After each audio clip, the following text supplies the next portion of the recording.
Hello, everyone. Happy Monday. We're back to Mondays. This is Kristen from Dataspire Education and Evaluation, where we work to simplify how do we teach graphs and data to our K-12 students. And today I want to think about and talk about and jam on so what are the components of the graph? What are the different pieces that we need when we are making our graphs, our charts, our plots, our maps, when we are visualizing the data that we have? So, one thing is pretty obvious. We need some data to put into our data visualization. And last week we talked about sort of numeric versus categorical data and making those decisions and those calls and things like that. And there are a whole host of other components about our data that are important. So put that aside. We can circle back to that. Maybe we'll tackle that in the coming weeks. So we need data. We have data that we are trying to visually represent in our charts, plots, maps, graphs, all these different things, all the different ways that we visually represent those data. And then it can be really quick for us to jump to the structure. Okay, so what are our axes? What kind of graph or chart or plot or map are we going to make? Okay, now what platform are we going to use to make that graph? And all of those different things. And that in some ways makes a lot of sense because we are visual creatures and we want to visualize the data and we want to go forward and get to it already, right? We've got the data, now let's visualize it. Except here's the thing. Pretty much every one of those decisions, the axes, what type of graph we're making, what platform makes the most sense, how are we going to visually, which parts of the data set, how are we going to visually put them onto our visual representation is all dependent upon, well, what is it we're trying to do with the data? What are we trying to ask, explore, investigate, inquire about of these data?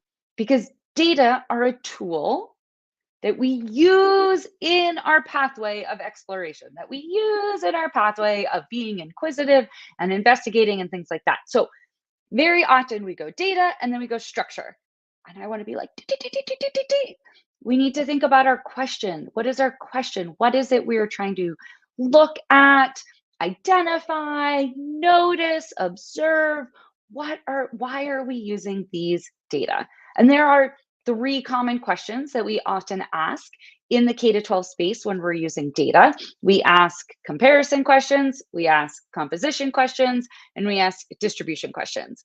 And if you want more, I highly encourage you to check out the graph choice matrix activity, which I'm going to link below, because it talks about sort of what are those three types of questions, and then how does that relate to what graph types we should be using. And I'm really sorry to say it's Monday. I wish I could say that this was like black and white, super easy, yes, no, dichotomous key.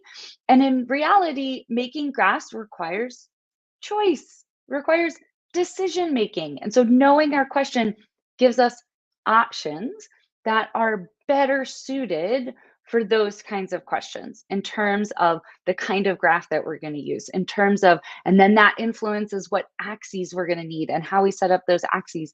And then that also sometimes influences what platform makes the most sense to use. Because although I loathe to admit it, Google Sheets doesn't make all of the visualization types that we have in the K-12 space, even though so many of us have Google Sheets.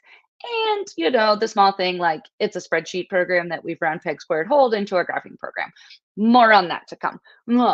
But so thinking about kind of what those choices are and how can we actively step up to the plate to make that choice rather than defaulting and using the graph with the chart wizard that pops up into Google Sheets that is basically doing so like in a back-end algorithmic type way, it's trying to be like, ooh, based on your data, this is what I think you are trying to do. And I'm going to put forward some ideas of what graph type, chart, plot, map type that you might want. But it's just a guess. It's a guess based off of a lot of back-end code of what the algorithm of what Google Sheets is looking at in terms of numeric or categorical numbers or characters and how they're organized into your data set in Google Sheets, that is what pops up in the chart wizard. So thinking about that question, tying our connection in is a really big component of actually making the graphs. But there are other pieces as well, right? So we need to get to that structure. So I'm not saying it's all about the questions. We need to get to that structure and which graph type we use, which axes we use, how do we set it up, things like that. And this is where I want to share. Oftentimes, many of us, especially as we get into older grade levels with our students, we kind of default to the like, oh, it needs to be digital. It needs to be straight lines. It needs to be this one particular way. And I just want to share out that, like, no, it doesn't always have to be that way, and that we can view our data and visualize our data in different ways. So here we were looking at like how many cups of morning drink do we typically drink as a group? This is again one of those interesting ones similar to what we were talking about last week of like categorical versus numerical data. It's hard. We do actually sometimes only drink a half a drink in the morning, things like that. But here we put them in these sort of circular areas to grouping them patterns. This is a big one for our younger learners. We can create our line plots, absolutely, by making hash marks or circles or pictures on the pictogram, or we can use some of our connect blocks that connect into one another, our Lego bricks type of thing, or our math cubes, different things like that. And we can connect them out either individually or we can stack them together. And so we can, and in real time, answer some of these questions. Then we can also, in a tangible, manipulative way, we can smush those two questions together, those two variables.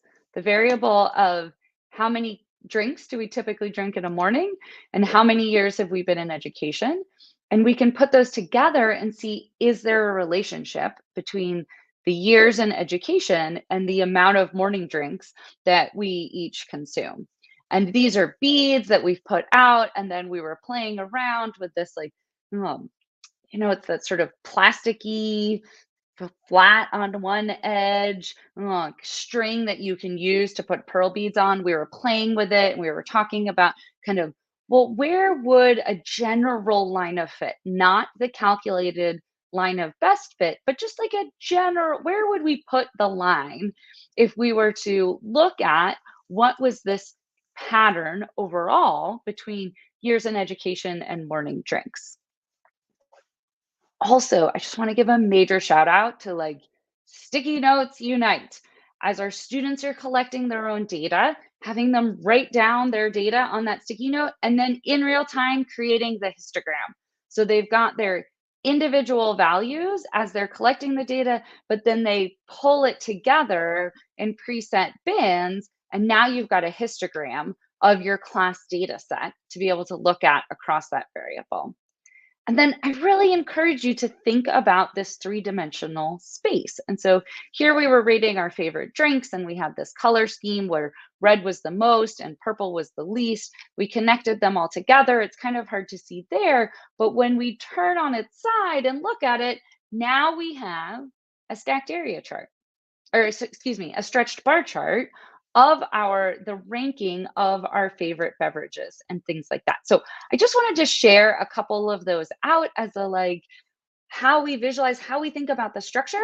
Sometimes we can get our blinders on, be like, okay, we need to do Google Sheets because it is a workforce readiness skill and we need to be using technology and sometimes doing things with your hands, not on a computer, can be really helpful and can be really meaningful for understanding that representational nature. It also offers a lot of opportunities for annotations and the aesthetics. So changing up the color, writing different notes in, how we're labeling things, all of these things are super important components of what goes into a graph. So just a couple sort of ideas and thoughts on as we're thinking about making our graphs, helping our students make their graphs, what are those different components? The data, the question we're after, the structure that it's taking, the annotations on it, and the aesthetics.